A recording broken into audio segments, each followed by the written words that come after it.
दोस्तों, सुबह का समय था। वाराणसी के व्यस्त बाजार की सड़क के किनारे एक बुजुर्ग राम प्रसाद अपनी टोकरी में ताजे और रसीले फल बेच रहे थे। उनका चेहरा सुबह की धूप में चमक रहा था, जिसमें जीवन भर की मेहनत की रेखाएं साफ दिख रही थीं।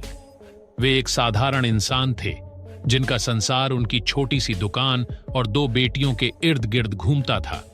उनकी दो बेटियां शालिनी और मीरा दूर शहर में पुलिस सेवा में सब इंस्पेक्टर के पद पर थीं। ये ऐसा पद था जिसके लिए राम प्रसाद ने अपनी सारी कमाई और सपने लगा दिए थे।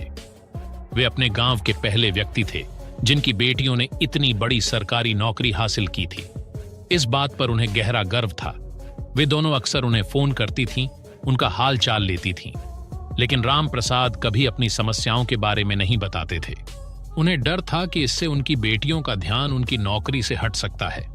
वे अक्सर अपनी बेटियों से कहते, तुम लोग बड़े काम के लिए पैदा हुई हो, मैं यहां ठीक हूं, बस अपना ख्याल रखो। आज उन्हें नहीं पता था कि उनके साथ कुछ ऐसा होने वाला है जो न सिर्फ उन्हें बल्कि उनकी बेटियों को भी अंदर तक हिला देगा और उनके जीवन की दिशा हमेशा के लिए बदल देगा। राम प्रसाद अपने काम में मग्न थे, ग्राहकों से बात कर रहे थे। उनके चेहरे पर हल्की सी मुस्कान थी। तभी एक सरकारी जीप की तीखी आवाज ने पूरे बाजार का ध्यान खींच लिया। जीप उनके पास रुकी और उसमें से इंस्पेक्टर विक्रम सिंह उतरे। उनकी आंखों में अहंकार और सत्ता का नशा साफ दिख रहा था, जैसे वे पूरे बाजार के मालिक हों। उन्होंने राम प्रसाद से रूखे स्वर में कहा, ऐ बूढ़े, तुझे यहां दुकान लगाने की हिम्मत कैसे हुई? तेरी वजह से पूरा ट्रैफिक अटक रहा है, जल्दी यहां से हट जा।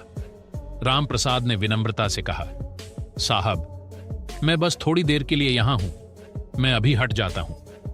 लेकिन इंस्पेक्टर का अहंकार और बढ़ गया। उन्होंने राम प्रसाद की टोकरी को जोर से लात मारी। सारे फल सड़क पर बिखर गए और लोग तमाशा देखने लगे जैसे कोई फिल्म चल रही हो। इंस्पेक्टर और गुस्से में बोले, यह क्या, तेरे बाप की सड़क है? तू सोचता है कि तू जहां चाहे दुकान लगा लेगा और कोई कुछ नहीं बोलेगा? राम प्रसाद का दिल दर्द से भर गया। अपने अपमान से ज्यादा उनकी बेटियों के सपनों का अपमान उन्हें कष्ट दे रहा था। उन्होंने दुखी आंखों से इधर उधर देखा, लेकिन कोई उनकी मदद के लिए आगे नहीं आया। सब चुपचाप खड़े देख रहे थे। राम प्रसाद ने आंखों के आंसू पोंछे और चुपचाप बिखरे फलों को उठाने लगे। उनके बूढ़े शरीर में दर्द हो रहा था, लेकिन अपमान का दर्द उससे कहीं ज्यादा था। लेकिन उस भीड़ में रोहन नाम का एक युवा पत्रकार था, जो एक गरीब परिवार से आया था और जिसके सोशल मीडिया पर काफी फॉलोअर्स थे। रोहन ने यह अन्याय देखा और उसका इंसान और पत्रकार एक साथ जाग उठा। उसने अपना मोबाइल निकाला और पूरी घटना रिकॉर्ड कर ली। हर बात, हर लात और हर अपमान को कैमरे में कैद कर लिया। इंस्पेक्टर ने उसे देखकर धमकाया, ऐ, तू वीडियो क्यों बना रहा है? अगर तूने इसे अपलोड किया तो मैं तुझे ऐसा सबक सिखाऊंगा कि तू जिंदगी भर याद रखेगा। लेकिन रोहन डरने के बावजूद वीडियो को सुरक्षित रख लिया। राम प्रसाद भारी मन से घर लौट गए। उन्हें डर था कि उनकी बेटियां यह सब जान लेंगी, क्योंकि वे जानते थे कि उनकी बेटियां बहुत संवेदनशील और न्याय के प्रति समर्पित हैं। रोहन ने घर जाकर वीडियो सोशल मीडिया पर अपलोड कर दिया और कैप्शन में लिखा, आज वाराणसी के बाजार में एक बुजुर्ग के साथ अन्याय हुआ। यह सच्चा बुजुर्ग किसी का नुकसान नहीं कर रहा था, फिर भी इंस्पेक्टर ने उसके फल फेंक दिए और सार्वजनिक रूप से उसका अपमान किया। क्या ऐसे पुलिस वाले हमें बचाएंगे? वीडियो कुछ ही समय में जंगल की आग की तरह फैल गया। लाखों लोग इसे शेयर करने लगे और पुलिस की आलोचना करने लगे। यह वीडियो मीरा तक भी पहुंचा, जो राम प्रसाद की छोटी बेटी थी। वीडियो देखकर उसका खून खौल उठा और आंखों में आंसू आ गए। उसने तुरंत अपनी बड़ी बहन शालिनी को वीडियो भेजा। शालिनी उस समय थाने में एक केस की जांच कर रही थी। वीडियो देखते ही उसके हाथ कांपने लगे। यह उसके अपने पिता के साथ ऐसा व्यवहार था।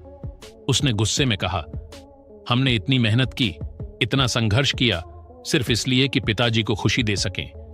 लेकिन लगता है इस भ्रष्ट सिस्टम के सामने हम कुछ नहीं कर सकते। उसने तुरंत मीरा को फोन किया। उसकी आवाज में दर्द और गुस्सा दोनों थे। तू वहीं रुक, मैं अभी आ रही हूं और उस इंस्पेक्टर को सबक सिखाऊंगी। मीरा ने भी कहा, नहीं दीदी, मैं भी जाऊंगी, मैं इस अन्याय को बर्दाश्त नहीं कर सकती। शालिनी ने उसे समझाया कि उसे वहीं रहना चाहिए ताकि वह पिताजी को अपने पास रख सके। बहस के बाद मीरा मान गई और शालिनी ने अपनी वर्दी उतारकर साधारण सलवार सूट पहना और गांव के लिए निकल पड़ी। रास्ते में उसका दिमाग काम कर रहा था। वह सिस्टम का हिस्सा थी और जानती थी कि ऐसे लोगों से कैसे निपटना है। गांव पहुंचकर उसने घर का दरवाजा खटखटाया। अंदर राम प्रसाद सब्जियां काट रहे थे। बेटी की आवाज सुनकर वे भावुक हो गए और डर गए कि शालिनी सब जान चुकी है। उन्होंने दरवाजा खोला और पिता बेटी एक दूसरे से लिपट गए। शालिनी ने अपने पिता को कसकर गले लगाया और रोने लगी। उसका दिल दर्द से भर गया था।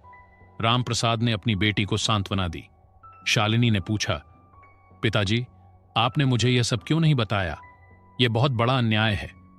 राम प्रसाद ने डरते हुए कहा, बेटा, छोड़ दे, वह पुलिस वाला है, हमें उसके साथ उलझना नहीं चाहिए।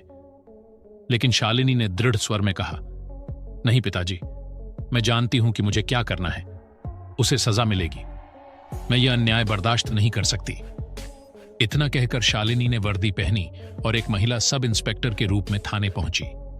वहां इंस्पेक्टर विक्रम सिंह नहीं थे, सिर्फ 2 कांस्टेबल और एक सहायक सब इंस्पेक्टर एएसआई संजय बैठे थे। शालिनी ने सीधे कहा, मैं इंस्पेक्टर विक्रम सिंह के खिलाफ शिकायत दर्ज करवाना चाहती हूं। उन्होंने मेरे पिता के साथ बदतमीजी की और उनका अपमान किया। आप कठोर कार्रवाई करें।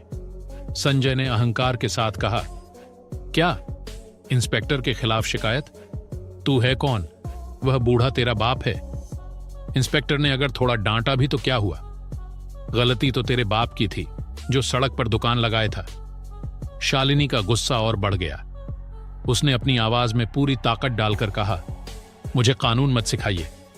मैं जानती हूं कानून क्या है और मुझे न्याय चाहिए। अगर आप शिकायत नहीं लिखते तो मैं आपके खिलाफ भी कार्रवाई करूंगी। संजय हैरान रह गया।